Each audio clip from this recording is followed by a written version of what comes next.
Hi, this is Dr. Eric Westman with Adapt Your Life, and today's topic is keto versus low carb. I hope to clear up all the confusion for you. First, let me talk about the upcoming Adapt Keto events in October. The Adapt team goes around the country connecting local leaders with local followers of the keto diet.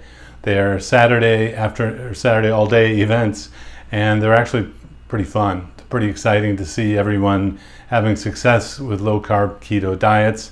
They're unlike any other conference you've ever been to, I promise. So in October, we'll be in Phoenix or Tempe, Arizona on October 5th, then in North Carolina in Raleigh in October 12th, and then back to San Antonio, Texas for October 19th. So we'll be in Arizona, North Carolina, and Texas in October. I hope to see you there.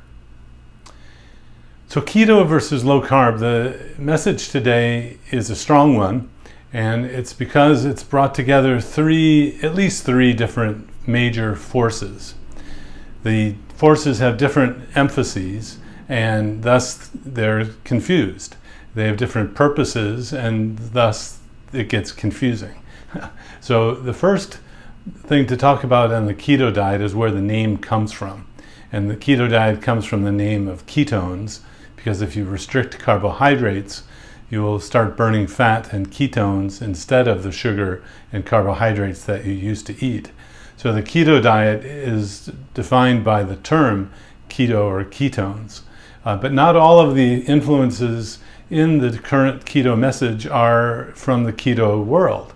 The ketogenic diet for epilepsy is, and this is a diet that's very strict because children with epilepsy can have a seizure with just a small bite of a candy bar if they have that kind of tendency.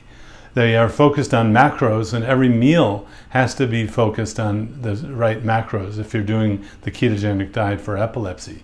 And finally, they can measure ketone levels in the urine or the blood to make sure that the children or adults are strict and are burning fat to keep away epilepsy, to keep away seizures. So that's why the ketogenic diet for epilepsy is very strict.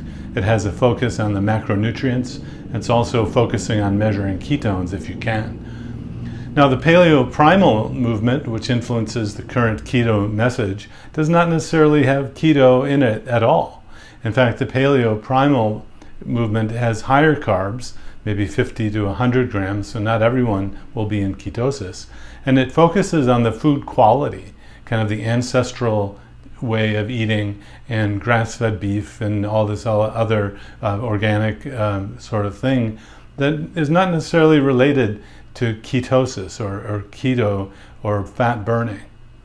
The third major influence is the low-carb LCHF or LCKD or keto low-carb diet, and that is focused on keeping the carbohydrate restricted. That's the main focus of it. If you do total carbs, it's stronger than net carbs.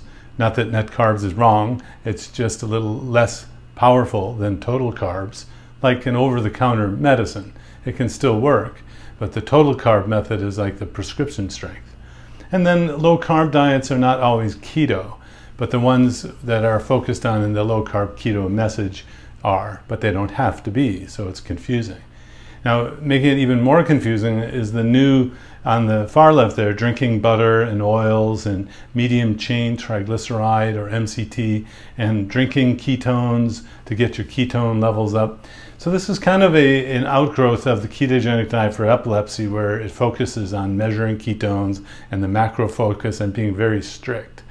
Now, on the other hand, on the other side, the right side, dirty keto or lazy keto means that you're doing kind of a low-carb diet, not necessarily so focused on the food quality.